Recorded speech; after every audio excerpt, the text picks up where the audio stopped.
মুভির শুরুতেই আদালতের একটি দৃশ্য দেখানো হয়, যেখানে কিম বাম নামের এক ভয়ঙ্কর আসামির রায় ঘোষণা করা হচ্ছে।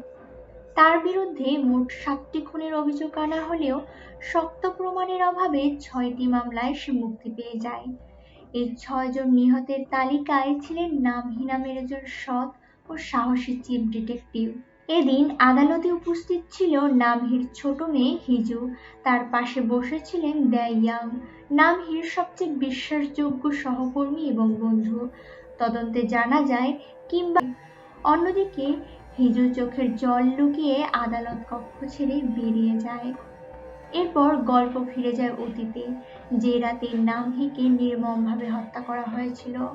অফিস শেষে গাড়ি থেকে নামার মুহূর্তে কিম হঠাৎ পেছন থেকে এসে তার গলায় ছুরি বসিয়ে দেয়, কারণ নামহী কিমের ধারাবাহিক খুনের রহস্য উন্মোচনের খুব কাছাকাছি পৌঁছে গিয়েছিল। মারাত্মক আহত অবস্থায় নামহীকে রাস্তায় ফেলে কিম পালিয়ে যায়। অসংখ্য কষ্ট সহ্য করে রক্তাক্ত শরীর নিয়ে নামহী শেষবারের মতো নিজের মেয়েকে দেখতে বাড়ি পৌঁছায়। ঘরে ঢুকে দেখে হিজু তার জন্য অপেক্ষা করতে করতে ঘুমিয়ে পড়েছে। নামহীর দেহ। ছোট্ট হিজু তখনও বুঝতে পারেনি তার বাবা আর নেই। সে মনে করছিল বাবা ঘুমাচ্ছেন, তাই আদর করে তার শরীরে হাত বুলিয়ে দিচ্ছিল। এই দৃশ্য দেখে দ্য-ইয়াং ভেঙে পড়ে। সেদিন থেকেই তিনি হিজুর দায়িত্ব নিজের কাঁধে তুলে নেন। সময় গড়িয়ে যায়, এর সামনে তাকে স্বাগত জানাতে আসে দ্য-ইয়াং। তিনি তখন নিজেই একজন চিফ ডিটেকটিভ। তিনি কিমকে স্পষ্ট ভাষায় হুঁশিয়ারি দিয়ে বলেন, তুই এতদিন শুধু একটা সাজা ভোগ করেছিস, বাকিগুলোর হিসাব আমি ঠিকই নেব। জেল থেকে বের হয়ে চাকে কিমের খুনের ধরন সম্পর্কে জানানো হয়। কিম সাধারণত ভিকটিমদের শ্বাসরোধ করে হত্যা করে, পলিথিন বা কুকুরের চেইন ব্যবহার করে, তারপর শরীর বিকৃত করে। এক রাতে কিম একটি হোটেলে এক যৌনকর্মীর সঙ্গে সময় কাটাতে গিয়ে আবারও খুনের তাগিদ অনুভব করে। তবে দ্য-ইয়াং এর হুঁশিয়ারি মনে পড়ে যাওয়ায় ভেঙেছিল।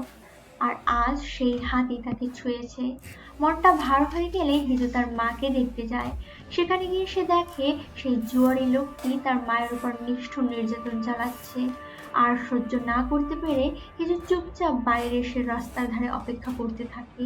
কিছুক্ষণ পর লোকটি জুয়া খেলতে যাওয়ার তদন্তে দ্য-ইয়াং জানতে পারে কিম জেলে থাকার সময় তাকে নিয়মিত যোগাযোগ করত এবং যে এক সময় তাকে ধরিয়ে দিয়েছিল সে দুজনই একই ব্যক্তি, মিন সু। আরও জানা যায় কিমের প্রেমিকার সঙ্গে মিনসুর গোপন বোতল ভেঙে মিনসুর বাড়ির ভেতরে ফাঁদ তৈরি করে। রাতে মিনসু ঘরে ঢুকতেই কাঁচের উপর পা পড়ে যায়। ঠিক তখনই হিজু আলো জ্বালিয়ে ইলেকট্রিক শক দিয়ে তাকে অচেতন করে ফেলে। এরপর মিনসুর লাশ পার্সেল করে কিমের দরজার সামনে রেখে আসে। লাশ দেখে হতভম্ব কিমের উপর পেছন থেকে আক্রমণ করে হিজু এবং তার বুকে ছুরি ঢুকিয়ে দেয়। কিম পরিচয় জানতে চাইলে হিজু বলে, আমি সেই মানুষ যে ছোটবেলা থেকে তোমার শেষের অপেক্ষায় ছিলাম। মিনসুর খুনে কিমের সরাসরি হাত নেই। রাস্তায় নিজের প্রশ্রয় দেখে কিম বুঝে যায় পুলিশ তাকে খুঁজছে। সে দেশের ব্যর্থতার প্রমাণ হিসেবে কিছু ছবি দেখায়। সংবাদ প্রকাশিত হলে পুলিশ চাপের মুখে পড়ে যায়। হিজু বুঝতে পারে তার আগের পরিকল্পনা ব্যর্থ হয়েছে।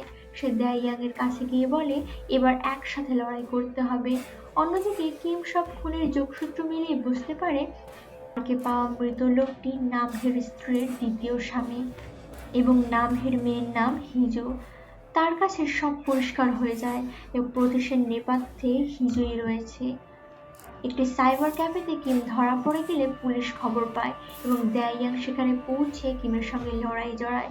কিন্তু কিম ডিটেকটিভ চায়, এখন আমাদের শাস্তির সময়। তোমার জন্যই আমি মনস্টারে পরিণত হয়েছি।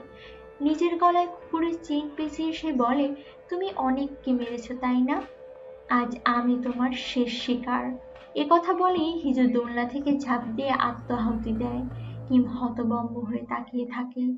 ঠিক তখনই দ্য-ইয়াং ও পুলিশ দল সেখানে এসে পৌঁছায়। হিজুর নিথর দেহ দেখে গ্রেফতার করে। আদালতে কিমকে 7টি খুনের দায়ে মৃত্যুদণ্ড দেওয়া হয়।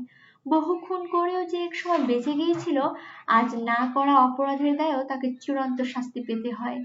শেষ দৃশ্যে দেখা যায় দ্য-ইয়াং হিজুর বাড়ির সামনে বসে আছেন।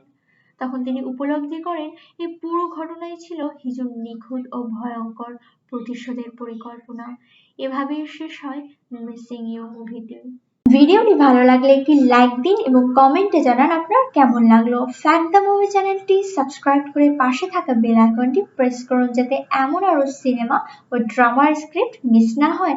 দেখা হচ্ছে খুব তাড়াতাড়ি পরের ভিডিওতে। বাই।